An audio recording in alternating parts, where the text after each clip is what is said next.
This time, we're gonna listen to the Word of God. Na-announce na po natin yung mga kailangan natin i-announce. But today, we're in a series. We're gonna talk about sound of worship. Pakisabi sound. Sound, para hindi natin makalimutan, every Sunday, we're gonna talk about the importance of releasing a sound of worship. And if you have your Bibles, we've been talking about this in Psalm 150 verses 1 to 6. So, basahin lang po natin ng mabilis. It says here, praise the Lord. Praise God in His sanctuary. Praise Him in His mighty firmament, mighty heavens. Praise Him for His mighty acts. Sabi po dito, acts of power. Praise Him for His surpassing greatness. Praise Him with the sounding of the trumpet. Praise Him with the harp and lyre. Praise Him with timbrel, tambourine, skin instruments, and dancing. Praise Him with the strings and pipe.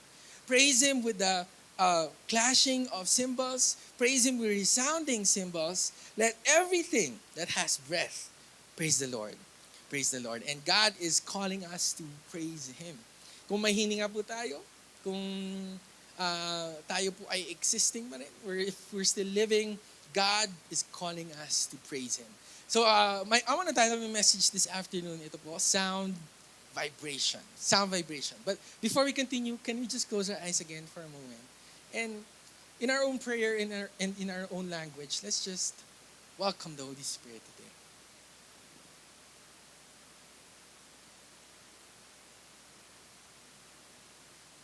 Holy Spirit, we welcome you in this space. We call on our comforter. We call on our helper this day. Holy Spirit, thank you for the access to commune with you. Makausap ka, makasama ka forever, O Lord. And you're here with us, and you're our standby. You're here with us to stay forever. And we thank you. Holy Spirit, we pray that as we listen to your word, may you speak to us. May you touch our hearts, O Lord. Open our minds na maintindihan namin, Panginoon, lahat ng salita mo this afternoon, that we would fully grasp what you have in store for us. And Holy Spirit, I also pray that you're gonna use me as a mouthpiece for your word to be shared. Gamitin niyo po, Panginoon, ang iyong lingkod. Use us, Lord, today that we would experience you in a different way. May this word be more than just an encouragement, a motivation. May it bring life to every dead parts in our life, Panginoon. And maraming salamat, Panginoon, for what you're about to do. Kami po ay nagpapasalamat hindi lang po sa nagawa mo, pero sa mga gagawin mo pa sa buhay po namin. And that's our faith today, O Lord. We receive this by faith, and this is all we pray in Jesus' name. Amen and amen. Sige po, wala pa natin si Lord one more time. I was watching a video in YouTube. Yung page po is called Hard Science. So they're actually experimenting a lot of things. At isa po sa in-experiment po nila is using sound, they would break glass. So totoo po. Totoo ba 'yon? Para silang mga mythbusters, Myth ba 'to or is it a fact? So sila po tinry nila kung sound ba is nakakapag-release ng vibration na makakabasag sa glass. And they tried everything, nag-experiment po sila, tinry po nila yung talagang boses lang muna nila, they took a glass wine, tapos sumigaw-sigaw sila sa glass wine na yon, pero hindi nabasag. And they tried everything, tinapat po nila sa speaker, hindi rin po nabasag. But they tried something na kumuha po sila ng pipe, tapos doon po nila tinapat yung speaker na yon. So para compact yung sound, tinutok po nila sa glass. And yun na nga, they were successful at nabasag po yung glass using sound vibration. And nalaman ko mga kapatid na kailangan po pala ng 105 decibels para tayo ay maka-break, makasira ng glass. Kuya Moses, na-try ko na yan, kumanta nga ako, bumagyo pa. Pero kapatid, kailangan pala ng a level of sound vibration and frequency na 105 decibels. Actually, nung bata po ako, lagi kong naririnig yan. Pag late na po kami nagising, may 105 decibels na tumutunog sa baba. Yung nanay ko, gising na. Wala kang ginawa kundi mag-cellphone, matulog. Okay. Pero kailangan po pala ng 105 decibels for us to break glass. And that's what I want to talk about today. A sound that breaks. A sound that releases power. Kaya kung ang title po natin is sound vibration, ang sound po pala kasi is full of vibration lang po yan. Ang naririnig po natin is vibrations ng matter, ng paligid po natin. Yun po ay naririnig po natin. And that's what we're gonna talk about today, the power of sound vibration. And you know what? Did you know that there's a sound also that breaks something in this world? There's a sound that does not only break glass. There's a sound that doesn't only break materials here on earth, kapatid, but it's a sound that breaks chains. It's a sound that breaks addictions. It's a sound that breaks something in this world. It's a sound that heals. It's a sound that restores, church. It's a sound that delivers us. It's a sound that brings forth victory sa buhay po natin. And what is that sound? It's the sound of worship. Kaya kapatid, napaka-importante po ng worship po talaga sa atin. It says in Psalm 22 verse 3, ito po pinag-uusapan po natin to, Thou art holy, God is holy, O thou that inhabitest the praises of Israel, of His people. So sa ibang translation, sabi po doon, God inhabits the praises of His people. Kasi pala kapatid, pag tayo ay nagpupuri, if we release a sound vibration, a sound of worship, ang presensya ni Lord bumababa. So alam naman po natin kung saan ang presensya ng Lord, nandun ang power. We saw that in the life of Jesus, everywhere He would go, multitudes of people would come to Him and they will be healed. They will be restored. They will be resurrected if the presence of the Lord is there. And that's why this sound of worship, kapatid, doesn't only breaks glass, but it breaks strongholds. It breaks principalities and rulers of this very age. It's a sound of worship. Pwede ba natin palapakan ng Panginoon for that? Kaya napaka-importante na tayo ay nagre-release ng sound. Tignan nyo kung gaano ka-importante kasi kapatid, lakas ng ulan, no? Hindi natin naririnig. Pero yung sound of worship, si Lord kapatid is very dear to Him. Yun po ay talagang rinig na rinig natin, Panginoon. And we worship to honor God. Actually, ang word na worship came from the word worship. So we bring worth, we bring value sa Panginoon, binibigay po natin sa Kanya lahat na siya po ang pinaka-importante. That's worship. We worship to honor God, but this is amazing. This is what's interesting about worship. There's more to that.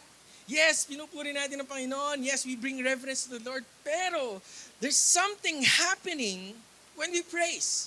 There's more to that. Something happens when we worship the Lord. Kasi alam niyo po, may mga misconception po tayo dito sa simbahan na akala natin ang pagka tayo nag-worship, we release a sound, ingay lang. O kaya, feel good lang. Alam niyo po, may nakausap po ako one time dito sa simbahan natin. Tinanong ko siya, bakit ka bumabalik sa simbahan? Why are you coming back? Sabi niya, ang ganda kasi ng tugtugan. Ang galing ng musician. Gwapo pa. Eh nung that time, ako yung tumutugtog noon. So talagang tinanggap ko naman. So sabi ko talaga. So kaya pala siya bumabalik kasi gagaling daw ng mga musician. Nakaka-relate daw po siya. That's why he was coming back. Ano pa? Meron pa po akong nakausap. Sabi ko, bakit ka pumupunta sa church? Ba't ka bumabalik? Kasi sabi niya, masaya daw. So ang worship is to set a mood lang ba? Kasi papansinin niyo, di ba, countdown, may sisigaw dun sa likod. No? Tapos pagpasok mo, may nakangiti sa'yo, di ba? May sisigaw dyan, may mag-welcome. Is it only to set a mood? Meron pa po ako nakausap, ba't ka bumabalik sa church? Kasi dito ako nakakapag-exercise. Talaga naman. So ang church kapatid, hindi po ito zumba-zumba ha. Hindi po tayo nagzumba-zumba lang po dito, taas-taas ng kamay. Worship is more than a sound. Kaya kapatid, kahit hindi nyo po ako naririnig, I really pray that we're gonna receive this because worship is more than a sound, is more than music. Church, there's something happening when we release a sound of worship. There's something happening around us, in our surrounding, when we worship. Hindi po nababasag ang glass, but something is happening. That's what we're gonna talk about today. What happens when we release a sound of worship? So ano nga ba nangyayari pagka tayo nagpupuri po dito? If worship is more than a sound, is more than music, what is happening when we release a sound of worship? Number one, what happens? We conquer our battles. Pakisabi, conquer. Tayo po ay nananalo. We are victorious, kapatid, when we worship Allah. So, Kung sino man po dito ang nakaka-experience ng talo, ng loss, okay, ng defeat sa buhay po nila, kapatid, the secret for victory is worship. There's a story in the Bible, this is Moses. Alam niyo po si Moses sa Bible. Grabe po, very, very significant po ng buhay po niya. There was one time, we went to Canada, so pupunta ko doon, sumakay ako ng Uber. And then kinausap ko ng driver, sabi niya, what's your name? Sabi ko, my name is Moses. So sabi niya, you know what? In Hebrew, your name means Moshe. Sabi niya gano'n. So sabi ko, oh, wow, that's amazing. Tapos sabi niya, because in our religion, sila po ay Muslim, in the Quran, we also talk about Moses. And Moses is very significant. Sa Bible, in other religions, kilala po siya. Siya po yung nag-divide ng sea talaga, ginamit siya ni Lord. Siya po yung talagang ginamit ni Lord sa mga plague, yung Red Sea, naging talagang dumugo talaga, parang red talaga yung dagat. And there was a lot of miracles through the life of Moses. And he was a great leader. Talagang grabe po si Moses, yung influence po niya. At tignan nyo nga naman, sabi ko na kasi kung babasahin natin yung Exodus 2, verse 2, kung gaano ba ka-significant si Moses, basahin natin. So the woman, sabi niya, conceived and bore a son.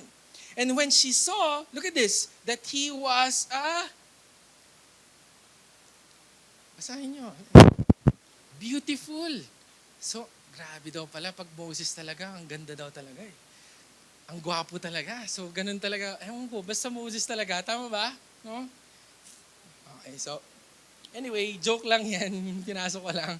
Pero kapatid, meron kasing story sa Bible, sa story ni Moses, they were battling against the Amalekites. Amalek, the tribe of Amalek. This is in pursuit of the promised land. Siyempre, pinamis ni Lord sa kanila ang Canaan. Pero habang sila po ipapunta po doon, may nakalaban po sila at yun po yung tribe of Amalek. And ang interesting po dito, okay, so si Joshua, yung susunod kay Moses, siya po yung nakikilaban sa mga Amalekites, pero si Moses nasa mountain, nasa taas po siya. Ano pong ginagawa po niya? Nag-worship. And kapatid, pag si Moses itataas po ang kanyang kamay, sila po ay nananalo. Eh may time na napapagod si Moses, kailangan niya ibaba yung kamay niya, kakamot niya yung likod niya, no? Natatalo sila. Tataas niya na naman yung kamay niya, mananalo sila, Israelites. Bababa niya yung kamay niya, matatalo na naman sila. So sabi ko, interesting nito. So tumulong po siya, humingi siya ng tulong kay Aaron and kay Hur. So si Aaron at si Hur, hinawakan po yung kamay niya para nakataas ng lagi. And they triumph against Amalekites. At kapatid, yun po yung very powerful sa worship pala. You are experiencing defeat, you're experiencing loss, you're experiencing, kapatid, darkness in your life. You want victory over that? The answer is worship. We need to release a sound of praise. We need to receive, let everything that has breath, praise the Lord. Sabi nga po ng kanta, dapat pala, every day of our lives, we're releasing a sound vibration that brings forth victory sa buhay po natin. Kuya Moses, baka tanungin niyo, Kuya Moses, paano naman ako magse-celebrate? Paano ako magpupuri kay Lord? Taghirap nga. Tagtuyot nga. May crisis kami sa bahay namin. Paano ako makapag-celebrate? Alam niyo po, there's a story in the Bible na bago po sila manalo, ano pong ginawa nila? Nag-worship, nag-celebrate. And it's the story of the Israelites with Moses in the wall of Jericho. Actually, wala na po ata si Moses dito. In the wall of Jericho, ano pong ginawa nila? Ang utos ni Lord sa Israelite, this is kay Joshua na po to, leadership ni Joshua. Sabi ni Lord, ikot kayo sa wall of Jericho, sa city of Jericho, 6 times. And after that day, sumigaw kayo every day na makakaikot kayo, sigaw kayo. So celebrate na sila agad. Na-imagine ko nga, first day, ikot sila, no? And mind you, this is the whole city of Jericho. So, napakalaki po ng wall po na ito. Imagine niyo yung wall of China, parang ganun siguro kalaki, no? And every day, they would roam around, okay, wall of Jericho, 6 days. And then after they would roam around the wall of Jericho, yun lang pong gagawin nila, sisigaw sila. Na-imagine ko tuloy kung ako nang doon, iikot kami, no? Tapos sisigaw, yes! Ba't kayo nagsasaya? Sabihin ko siguro, ba't kayo masaya? Wala namang nahulog, no? And then the second day, iikot sila, celebrate sila, worship. Ba't kayo nagsiselebrate? Wala naman nangyayari. And for 6 days, they would do that. And on the 7th day, they would roam around wall of Jericho 7 times. And after the 7th time, sisigaw ulit sila. At kapatid, ginawa po nila to, nag-obey po sila, kahit feel nila talunan sila, kahit feel nila wala po nangyayari, they still obeyed the Lord. And on the seventh day, you know what happened? The wall of Jericho fell. Nahulog po, kapatid. And I'm just wondering, maybe sa buhay po natin, ganun din po yung feeling natin. Lord, nag-worship ako, pero parang wala naman nangyayari. Every Sunday, present ako. Kahit umuulan, oh Lord, andun ako lagi. Naging faithful ako. I'm obeying you. Pero Lord, parang wala naman nangyayari.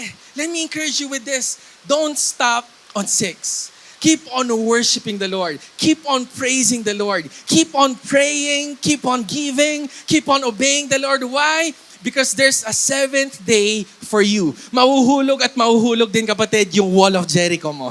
Amen po ba doon? Pwede ba natin malakpan si Lord for that? Pakisabi sa katabi mo, huwag kang tumigil. Huwag kang tumigil. Kasi kapatid, yung ini-imagine ko yung Israelites no, nasa wall of Jericho sila, sabi nila, paano kaya kung tumigil sila sa first day or sa third day or sa fifth day, eh di sana hindi po nila na-receive yung promised land. Kaya sana kapatid, let me encourage you with this, don't stop worshiping. Don't stop coming to church. Kaya nga sana this year, perfect attendance po tayo. Amen po ba doon? Kasi kapatid, ganun po ka-importante ang sound of worship, which brings forth victory sa buhay po natin. Pangalawa, ano po bang ginagawa when we release a sound of worship? There is cure. There is healing. May kagalingan po. Healing happens when we worship the Lord. And you know what? There's a story in the Bible where he released a sound, vibration, at siya po ay naka-experience ng healing. Sino po siya? Siya po ay si blind Bartimaeus. So he was born blind. All his life talagang hindi po siya nakakakita. And namamalimusan po siya. Siguro imagine natin, nasa Session Road siya. And then he heard. Narinig niya na si Jesus dadaan doon. So sabi niya, dadaan si Jesus dito. Alam ko healer yon. Ano pong ginawa niya? Sumigaw po siya. 105 decibels yung sigaw niya. At sabi ng mga tao doon, okay, pinapatahimik, tumahimik ka nga, blind Bartimaeus. Ang ingay mo. Pero sabi sa text, na all the more he shouted, Son of David, Jesus, have mercy on me. Mas lalo pa po siyang sumigaw. At kapatid, alam niyo po ba, sa buhay po natin, marami rin po magpapatahimik sa'yo eh. Marami rin po shut up ng bibig mo when it comes to worship. Ano po ba yung nagpapatahimik sa atin? Una, siguro discouragement, kapatid. O kaya problema, o kaya shame, o kaya crisis sa buhay po natin. Pero sana maging parang blind Bartimaeus tayo, kapatid, na the more na pinapatahimik tayo ng kaaway, the more na mas lalakas ang worship natin. Amen po ba doon? The more na lumalakas yung ulan, the more na mas lalakas din yung papuri natin. Woo! Amen po ba doon? Right? Kasi kapatid, nothing will stop us from worshiping the Lord. At nakita po natin sa buhay po ni blind Bartimaeus, in Mark 10:52, Jesus said to him, napansin siya eh. Ang lakas ng sigaw niya, napansin siya. Sabi po dito, go your way. Your faith has made you well. And immediately, he received his sight. Nagkaroon po ng healing and he followed Jesus on the road. So kapatid, yun po pala ang nangyayari when we worship the Lord. There's cure. There is healing. There is, kapatid, yung miracles are happening when we worship the Lord. And let me share you this story. This is a story of one of our members here dito sa simbahan po natin. At ang pangalan po niya si Joshua. Alam niyo po si Joshua Costales. Siya po ay na-aksidente noong February 11, 2023. So pakita po natin yung itsura po niya. Very graphic po yan. So black and white na lang po namin. But that was February 11, 2023. Siya po ay nagmamotor. Siya po ay nahulog sa bangin. Nahulog siya 3-story high na bangin, na bridge, okay? And then pagkahulog po niya doon, siya po ay nahulugan pa ng motor niya. So ganun po katindi ang na-experience po niya. And siya po ay immediately tinakbo po siya sa hospital and he was in a coma. Coma po siya, very unconscious. And you know what? His brother, si JM, pumunta po dito, nag-revival night. At binalita po sa amin, sabi niya, yung kapatid ko nasa coma na. Sabi ng doktor, wala nang pag-asa. Sabi ng doktor, very critical na. 50-50 na, wala na atang pag-asang mabuhay pa yung kapatid ko. And you know what we did? During that time, we worshiped the Lord. We prayed for Joshua. Dito sa revival night, usually natatapos po 7:30. But I believe nag-extend po tayo doon because we really released a sound of worship here in our church. And that was 8 p.m. natapos na po. And then, after 2 hours, tumawag po si JM sa akin. Sabi niya, nagising na yung kapatid ko. Grabe, no? So palakpakan nga natin si Lord for that. Alam niyo po, sabi ng doktor, it would take months bago magising yung kapatid mo. Pero in a couple of hours, because we released a sound of worship, siya po ay naka-experience ng healing. And siya po ay na-release sa ICU a couple of days after. Sabi nila dapat 3 months daw po sa ICU. Pero talagang tuloy-tuloy pa rin po tayo nag-worship hanggang sa na-release po siya sa ICU. Nasa general ward siya. And then a couple of days, nalabas na siya. And alam niyo po, ngayon, malakas na po si Joshua. At sabi niya nga, gusto ko mag-drums. Siya po ay nag-enroll din ng CLDP at siya na rin po ay nagsiserve sa church. So palakpakan natin si Lord for that. Alam niyo, si Joshua, hindi pa po complete yung healing niya. Medyo hirap pa po siya makagrasp ng information. Pero praise the Lord, siya po ay nabuhay. Siya po ay na-heal ng Panginoon. Why? Because we released a sound of worship. And I don't know about you, church. Maybe you need healing today. Maybe you need restoration sa buhay mo, kapatid. You need cure in your life, in your relationships. Let me encourage you, we need to release a sound of worship to the Lord because something happens when we praise God. Sige po, palakpakan natin si Lord one more time. And lastly, what happens when we worship the Lord? It's contagious. Nakakahawa po pala tayo. Diba, pansinin nyo kanina, hindi naman kayo tinuruan ng mga worship leader na sumayaw, pero bakit napapatas ka ng kami na gano'n, ano? Sabi ko nga ako, hindi ako dancer eh. Pero pag dito sa simbahan, nakita ko yung worship leader, nagtataas ng kami na gano'n, napapatas na rin ako eh. No? And one time, nagpi-fellowship kami, no? And then kumanta lang ako. Sabi ko, I don't wanna close my eyes. Tapos, lahat ng mga katabi ko, kumanta. I don't wanna fall asleep cause I miss you, babe. Kanta akong ganon. And then little did they know, sila po ay nahahawa na din. Okay? Nai-influence na din sila, kapatid. At alam niyo po ba, meron pong isang virus na sumikat sa Africa way back 1800s. It is called the Dinga-Dinga virus. Ano ba itong Dinga-Dinga virus na to? One time, yung isang babae, bigla na lang, hindi niya mapansin bakit sumasayaw siyang gano'n. Ano? Hindi niya namamalayan. Sabi niya, ba't ako sumasayaw? Kinausap niya yung kaibigan niya. Kinausap niya. Pagkahawak niya sa kaibigan niya, yung kaibigan niya sumasayaw na din. Hindi niya na mapigilan hanggang, buong community po nila, buong barangay, sumasayaw na. Alright? Uncontrollable shaking. Yun po yung nangyari. And alam niyo po ba, pagka tayo pala ay nagre-release ng sound, nakakahawa rin po pala tayo sa iba. Because there's a story in the Bible. This is a story of Paul and Silas. Ano po ba nangyari po sa Paul and Silas? Si Paul and si Silas ay nakulong. Because they stood on the truth. Tinayuan po nila yung tama. They shared the gospel. They prayed for someone.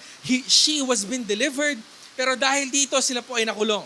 And during this time in the prison, sila po ay enchained sa kamay. Enchained din po sila sa paa. Okay, so siguro ako na-imagine ko, ano nga namang magagawa? Okay, right? Ano nga namang magagawa ni Paul and Silas during this time? Naka-chain sila sa kamay, naka-chain sa paa. So sabi ni Paul, mag-worship pa din ako. Hindi naman nilagyan ng tape yung bunganga ko, kakanta na lang ako. So basahin po natin, it says in Acts 16 verse 25, look at this. At midnight, Paul and Silas were praying and they were singing hymns. Siyempre si Paul, sino ba si Paul? He's the writer of the 2/3 of the New Testament. Siya nagsulat ng Philippians, Galatians, Romans. Siya po nagsulat ng sobrang daming libro sa Bible. And siyempre si Paul, gusto niya mag-worship. Sabi niya, walang makakapigil sa worship ko. So you know what he did? Kahit in-chain po siya, imagine ko, magkatalikod sila. Si Paul nandito, si Silas nandito. Wala silang magawa. And then suddenly, si Paul nagpipray and then napakanta na lang. Sabi, hymns eh. So, old song siguro yung kinakanta ni Paul during this time. Kumanta siya, Amazing Grace, how sweet the sound. Tapos si Silas, Paul, tumahimik ka nga. Nakakulong na tayo, kakanta ka pa. Tapos syempre, midnight to eh. No? Gabi na to. Baka magising yung iba.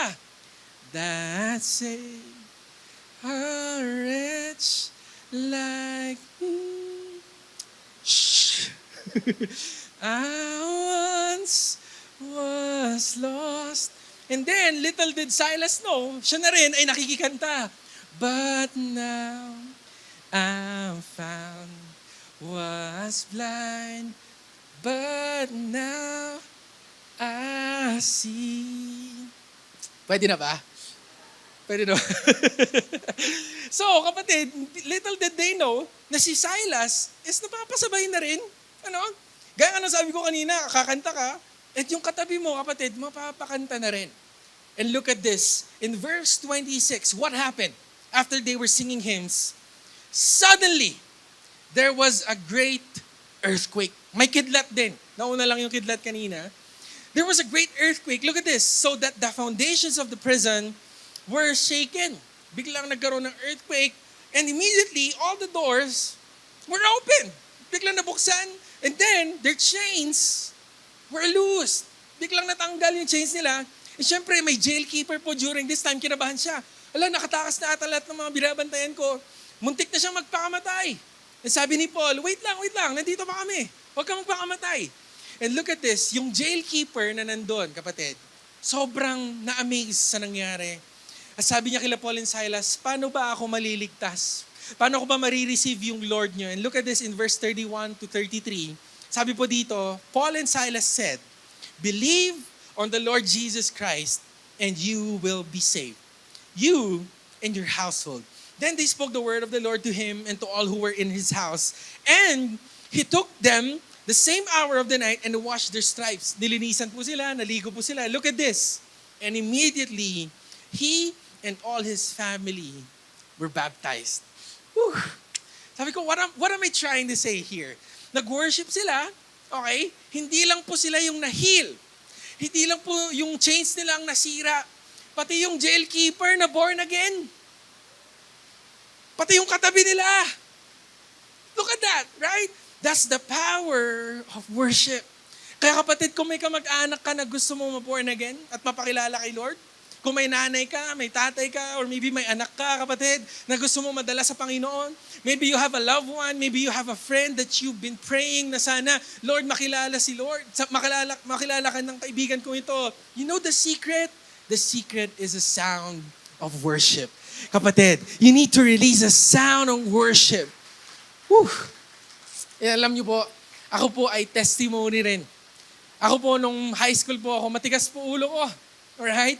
And I've been changed and I've been really saved by the Lord dahil po sa worship din ng aking tatay at aking nanay. And nandito po sila, si Pastor Bong, si Tita Carol. Palakpakan naman natin sila, oh. Kapatid, sabi ko nga, hindi po ako mapoborn again, kundi dahil sa worship at prayer ng mga magulang ko. So that's why I'm encouraging you, hey, don't stop worshiping the Lord. Huwag kang tumigil. Sana huwag nga tayong umabsent ng Sunday eh. Amen po ba doon? Amen, right? Sana kahit walang service ng 10:30 a.m., pupunta kayo dito. Next Sunday. Joke lang, right? Pero church, that's what happens when we worship the Lord. Yun po pala ang nangyayari when we release a sound of worship sa ating Panginoon. It brings forth, we're conquerors, kapatid. It brings forth victory. It brings forth healing, cure. And lastly, it's very contagious. Ito po ay kumakalat sa surroundings po natin. And that's why, as a church, napaka-importante po sa atin ng worship. Kaya kung mapapansin nyo po, talagang pagpasok nyo dito, ang ganda ng tunog. Tama ba? Hindi masyadong nakakabingi. Tsaka ang galing ng audio guy natin, nandun siya sa likod, si Kuya Dex. So, palakpakan nyo naman yan, oh. Ano na yan? Rare. Right?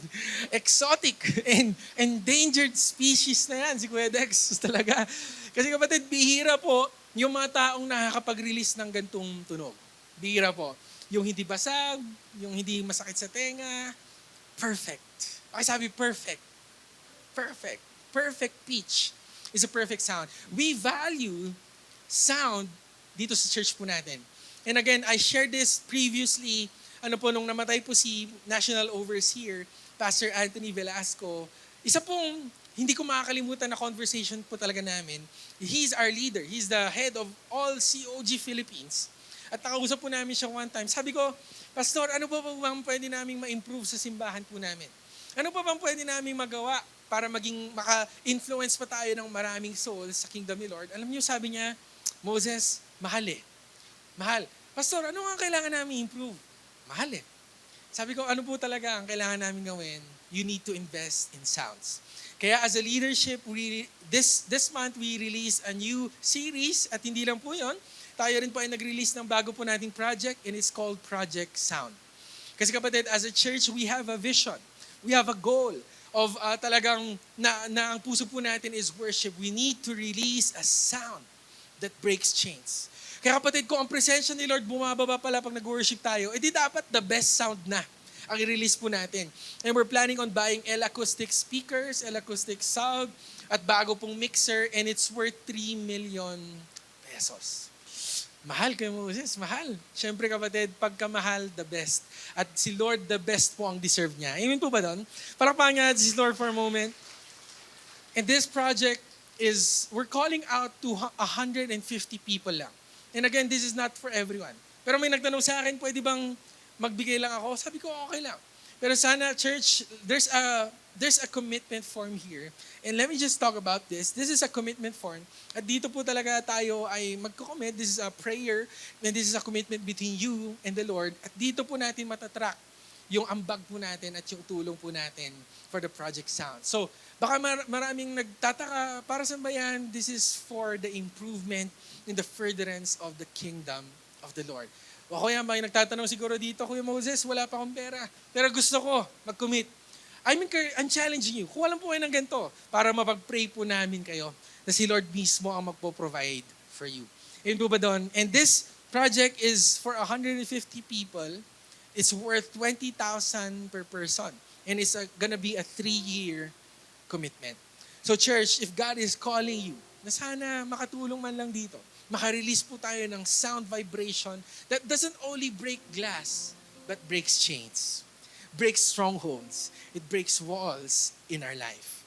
So church, I'm encouraging you, if you are being led by God, kung isa ka doon sa 150 people na yon, let's say yes to Him. And right now, that's the importance of releasing a sound. Kaya kapatid, tayo po hindi na natin kailangan antayin na dumating yon.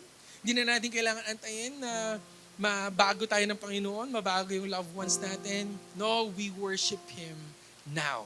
We thank God in advance. Ngayon pa lang, ang kapatid, hindi na po natin antayin nagagalaw si Lord. Ngayon pa lang magpupuri na tayo bago gumalaw si Lord. Amen po ba doon? And right now, can we all stand?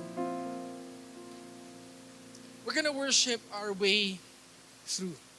Because something happens when we worship. Something breaks when we sing songs. Something is being restored when we release a sound of worship to the Lord. And so right now, let me ask you some questions. Is there a battle today na hindi mo ma-overcome, kapatid? May isang battle ka ba or stronghold na feel mo parang hindi ka makaalis? Or is there a sickness that you tried all medicine? You tried going to all doctors pero parang hindi ka pa rin gumagaling? Or maybe is there an addiction that you're struggling with today? You know, personally, I struggled with pornography at a very young age, and for years I struggled with it. Maybe you're going through it as well.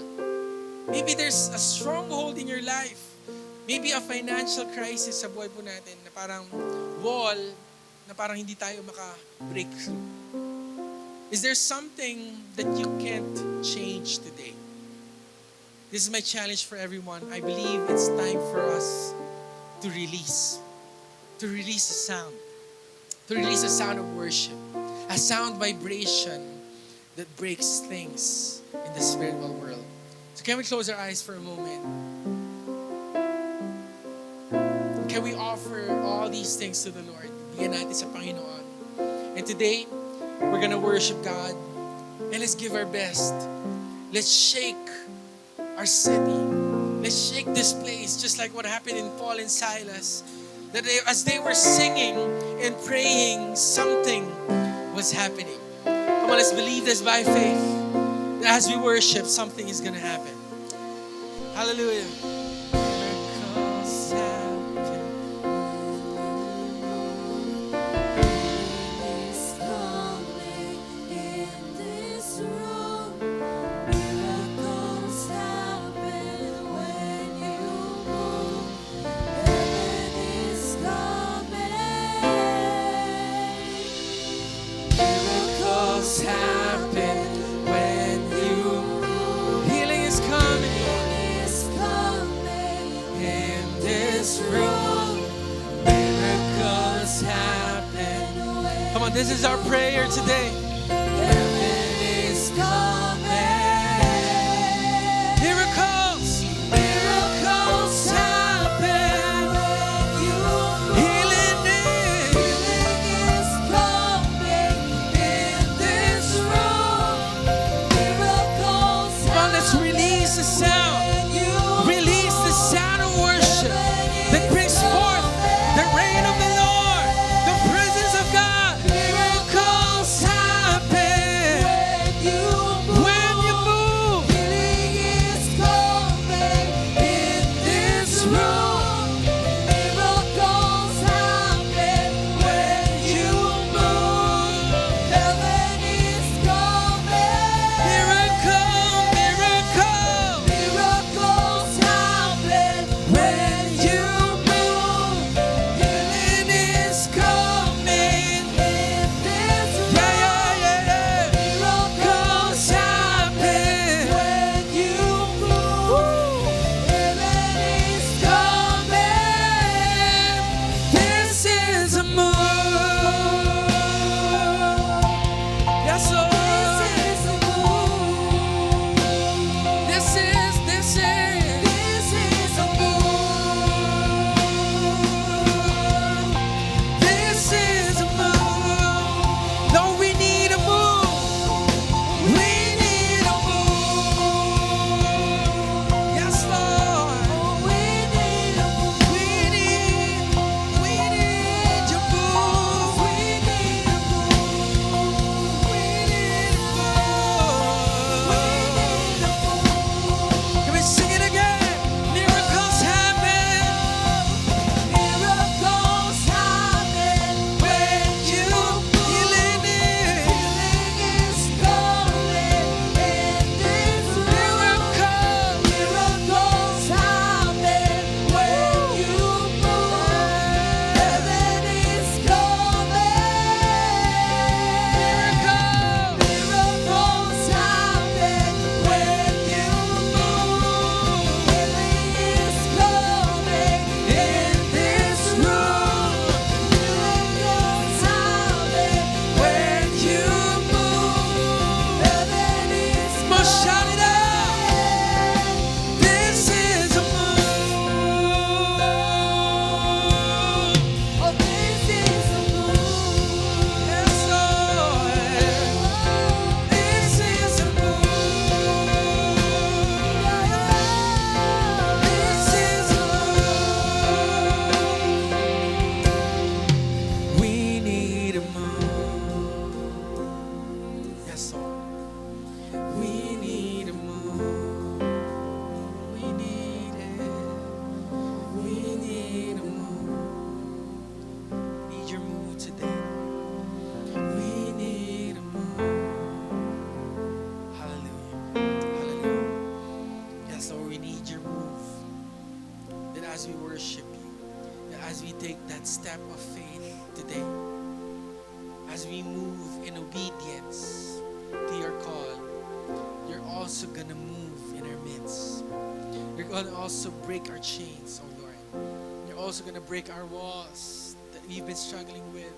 You're gonna break strongholds, Lord, na na-experience mo namin. And there's healing in this place. God, we thank you for the word that has been shared this afternoon. Holy Spirit, I pray that this word is going to be planted in our hearts, that it would bear fruit, the fruit of the Holy Spirit, which is love and joy and peace and patience, kindness, goodness, gentleness, faithfulness, and self-control. Na yun po sanang makita sa buhay po namin. Teach us and remind us every day to not stop worshiping. Na hindi po kami titigil kapag Panginoon na hanggat wala pong nangyayari, we're gonna keep on worshiping.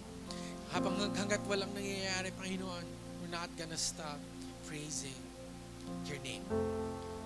We thank you, O Lord. We thank you, O Lord. Right now, we're gonna give to the Lord. Tayo po yung magbibigay. And we talked about release. I believe it's also time for us to release and obey God when it comes to our tithes and our offering. Alam niyo po, isa pong maganda sa simbahan po natin, we are not forcing anyone. Kasi even in the New Testament, it says there, freely give and freely receive. So it's our part to obey the Lord. But if God is calling you to, alam niyo po yun, magtanim para sa kingdom po ni Lord, we're encouraging you to obey the command of God. Sabi nga po ng kanyang salita, it is more blessed to give than to receive. So if you want to be blessed, the secret to blessing is giving. So let's give with a cheerful heart today.